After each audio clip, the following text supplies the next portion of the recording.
Halo teman-teman, kembali ke channel YouTubeku Pratama Megantoro. Video ini aku nge-recap kegiatannya teman-teman. Jadi per tanggal 15 dan tanggal 30 itu kegiatan yang dilakukan operasional itu adalah sifon kolam. Jadi kemarin aku nggak sempet untuk datang, cuman anak-anak sudah sempat aduh ya Allah. Cuman anak-anak sudah sempat ngerekam dan sudah ada video timelapse-nya juga. Jadi nanti cuplikannya kayak gimana akan aku share juga, aku masukin di dalam video. Nah, kegiatan sifon itu kita adakan itu 1 bulan 2 kali teman-teman. Setiap tanggal 15 sama tanggal 30 untuk menghilangkan sisa pakan sama ini kotoran yang tersisa di dalam kolam. Jadi kita lakukan sifon, kita bersihkan itu semua supaya clear, bersih dan nggak ada sisa-sisa kotoran lagi di situ. Nah, ini sudah mulai kita jalankan.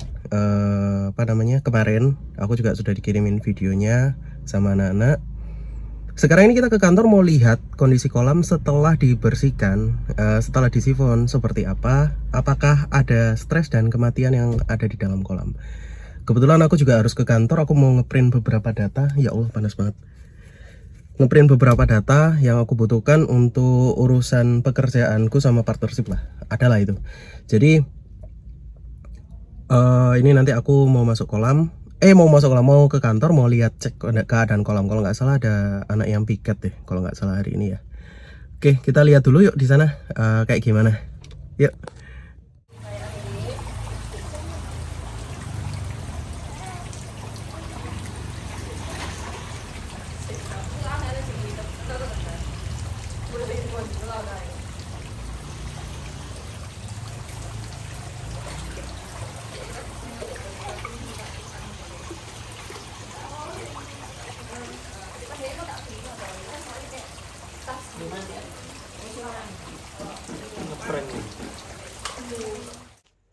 Nah, jadi setelah proses kolamnya ini, lobsternya sudah diambil semua, sudah disendirikan, kemudian kita lagi melakukan sifon nih. Sifon itu adalah pembersihan secara menyeluruh ya, semua sisa-sisa pakan, sisa-sisa kotoran yang ada di dalam kolam. Jadi ini kita rutin kita lakukan itu 1 bulan 2 kali. Biasanya antara tanggal 15 dan tanggal 30 sekalian kita sortir lobster air tawarnya. Nah, kolam satunya sudah, kemudian kolam satunya lagi juga kita lakukan yang namanya sortir ini. Juga pembersihan sifon ini kita lakukan. Nah, kalau untuk media filternya kita biasa membersihkannya itu 3 bulan sekali. Jadi sifon ini memang kita agendakan rutin. Setelah sifon selesai, baru seluruh shelter kita kembalikan pada tempatnya, dan lobsternya kita masukkan, kita pindah ke dalam keranjang yang sudah kita lubangi, sehingga lobsternya nanti bisa jalan sendiri keluar dari keranjang itu. Jadi lebih aman. Ketika lobster dimasukkan ke dalam keranjang, keranjangnya tetap berada di dalam kolam sehingga tidak terlalu stres. Nah, teman-teman bisa dilihat ya kolamnya setelah diadakan sifon, jadi bersih, terawat. Lobsternya pun juga relatif aman jadinya, dan kandungan pH TDS-nya juga akhirnya teratur. Makanya kolam kita bisa relatif jernih kayak gini, meskipun isinya itu hampir 100-an lebih ya, hampir 150 lebih. Itu karena kita melakukan sifon, pembersihan kolam itu 1 bulan itu 2 kali, setiap tanggal 15 sama setiap tanggal 30. Halo Mas.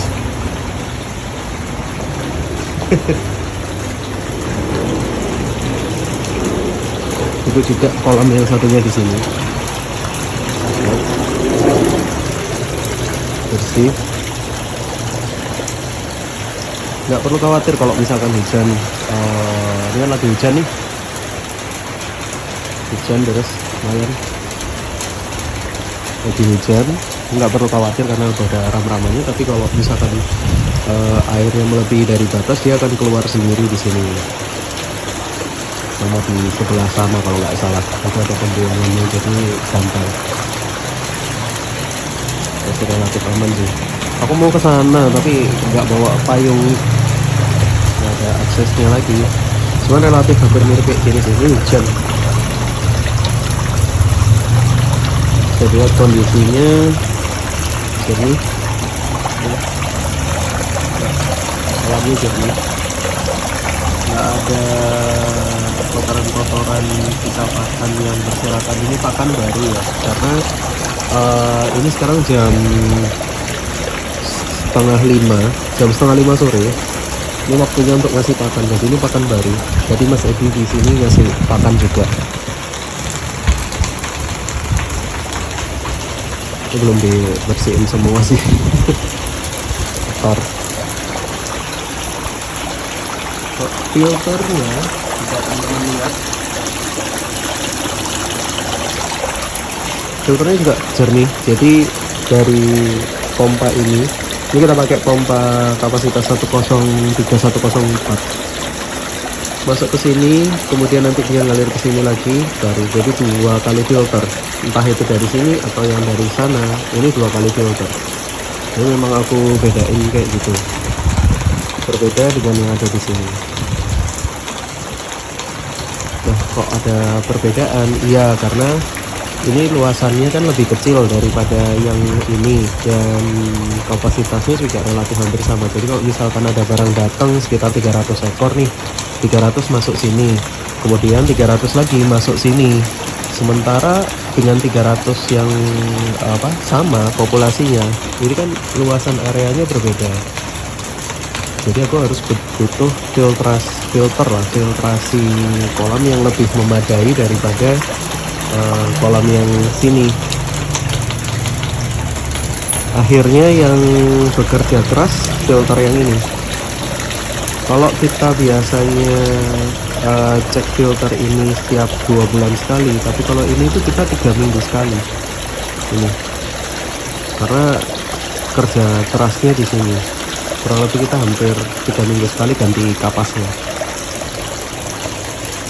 Nah, kalau misalkan kolamnya ngelumut ya, ini kan ngelumut hijau, itu oke, nggak apa-apa. Yang bahaya itu adalah kalau kolamnya ini keluar kayak semacam jamur hitam yang licin. Jadi kalau misalkan dia licin banget, itu yang agak bahaya. Tapi kalau ngelumut gini aman. Nah, jadi lihat ya. Jadi kalau sebelum di sifon itu posisinya nggak seperti ini. Tetap aku pakai wave maker karena kita pakai sistem tebar padat. Kita pakai wave maker, semuanya pakai wave maker. Tapi kalau nggak wave maker juga kita nggak pakai ini. Kalau nggak tebar padat kita nggak pakai wave maker. Nah, untuk yang seperti ini ya, ini hitam ini bukan karena jamur yang aku bilang tadi hitam, ini enggak. Jadi meskipun udah disifon dan digosok tetap hitam gitu ya, ngeplek lah istilahnya. Yang bahaya tuh jamur yang kayak ngelendut itu loh. Ngelendut itu apa ya bahasanya, kayak gitulah. Nah, mungkin next video aku akan share ke teman-teman semua salah satu kolam kita yang ada di sini. Jadi ini populasinya kurang lebih 50 ekor untuk ukuran 2x1 tanpa wave maker. Dan gimana caranya kolam ini bisa bertahan bahkan dengan populasi 50 ekor. Ini udah berjalan, karena sebenarnya kalau tiap kolam ini hanya kita isi sekitar 20 ekor, tapi untuk yang di sini kita isi sampai 50 ekor dan aman. Bagaimana caranya mengamankan kolam yang hanya 2x1 tapi diisi kapasitas full 50 ekor? Itu bagaimana caranya nanti akan aku bikin kontennya ya. Semuanya aman, jadi kematiannya pun tetap ada untuk kolam ini ya. Ketika pertama kali dimasukkan itu kematiannya ada dan sangat-sangat wajar. Ntar aku bikin konten soal itu. Oh, kita bisa lihat lewat samping sih ya. Kalau nggak salah samping juga sudah disifon sama teman-teman. Mas Edi, ini samping sudah disifon ya? Samping sudah disifon ya? Sudah disifon ya? Jadi sudah disifon juga bersih. Ya. Coba bisa lihat di sini juga. Fokusin. Kayak yang mungkin ada beberapa orang bilang welcoming. Warna biru. Tidak, itu cuman beda di ininya aja, padahal sama aja kan. Nah, kalau yang di sini ini sudah ngelumut banget, dan ini juga waktunya untuk sifon. Ini yang belum kita sifon, karena di sini perpindahan ketika ukuran 1 inci. Jadi kalau ini mau disifon kita harus pelan-pelan banget, mulai dari ngeringin airnya. Nanti kalau kita udah mulai sifon nanti akan kita buatkan. Yang menarik itu adalah di sini filternya ya. Media filter yang ada ini sudah sampai batuannya seperti ini, sampai benar-benar tumbuh lumut. Kalau diambil kemudian dibuang lumutnya sih, ini lumut hijau, bukan jamur yang licin itu, bukan lumut hijau.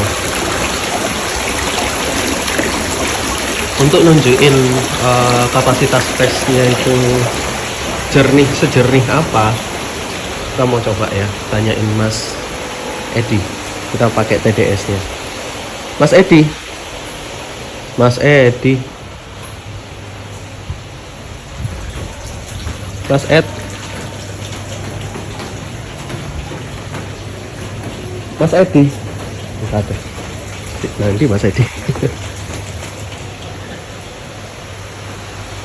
Oh, alatnya di sini mungkin. Bentar. Mas Ed, alat TDS.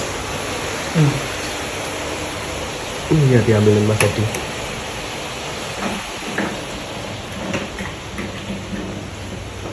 TDS aja. Oke. Ini alat TDS. Kita coba tes.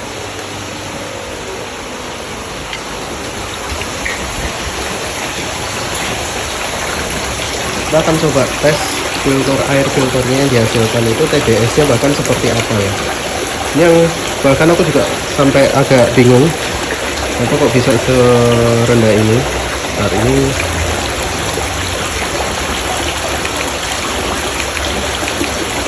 ya, kita sudah setting ke TDS, kita masukkan.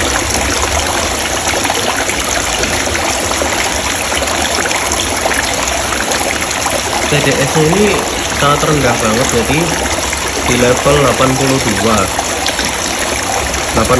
ppm, yang bahkan di standar air minum itu di bawah 100. Jadi hasil air dari sini tuh bisa diminum gitu loh. Nah itu aku juga kaget kok bisa, padahal ini komponen filternya juga biasa. Akan tetapi akhirnya dengan hasil filter yang ada di sini masih kurang, jadi kurang untuk memenuhi kadar TDS yang ada di kolam ini. Untungnya ini dipakai untuk bibit yang baru menetas, kita lempar ke sini. Jadi untungnya untuk itu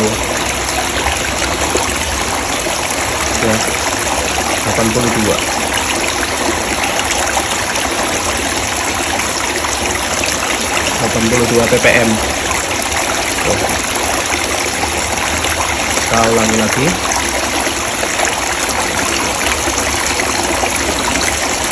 Ya, nggak terlalu berubah ya, 64.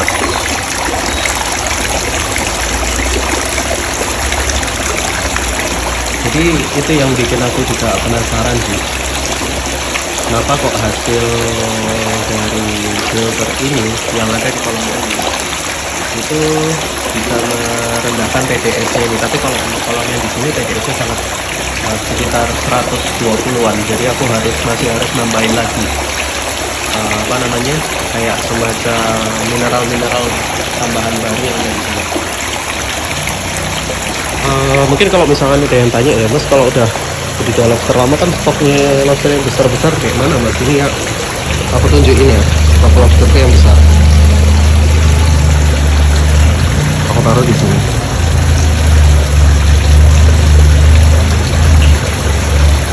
Nah, ini kurang lebih ukurannya hampir 7 inci, besar-besarnya semua ada di sini.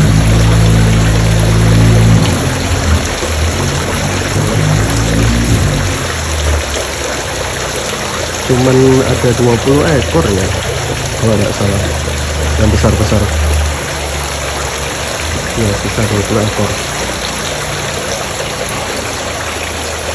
Oh iya, kalau misalkan soal contoh kalau misalkan soal lobster yang bertelur, itu kita punya rak khusus untuk yang bertelur. Itu di sini. Kita lihat yang ada isinya dulu ya. Mas Ed, ini yang bertelur yang belum menetas ada berapa ekor? Yang ini yang bertelur yang belum menetas ada berapa ekor? Satu yang menetas. Oh, yang sudah menetas ada? Ditaruh mana? Kapan netasnya? Ini tangan. Oke, tanggal 7 ya? Berarti masih ada beberapa ekor yang belum netes ya? Sekitar berapa, Mas?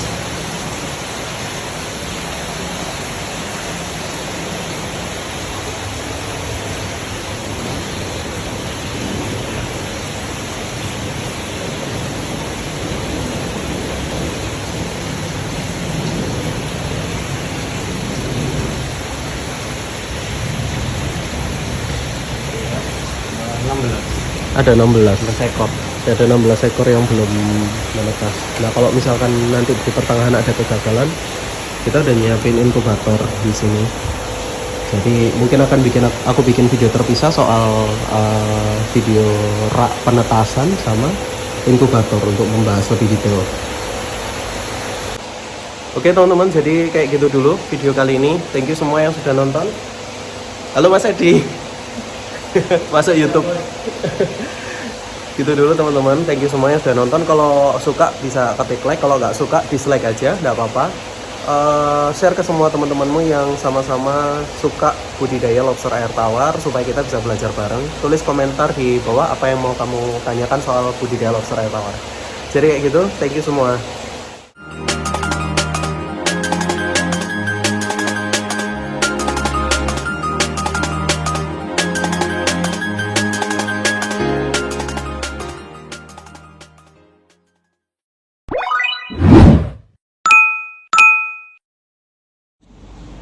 Wah, kalian nonton videoku sampai habis. Thank you banget. Dan video ini aku buat untuk segmen terakhir adalah aku thank you juga untuk kalian yang sudah bergabung di membership community.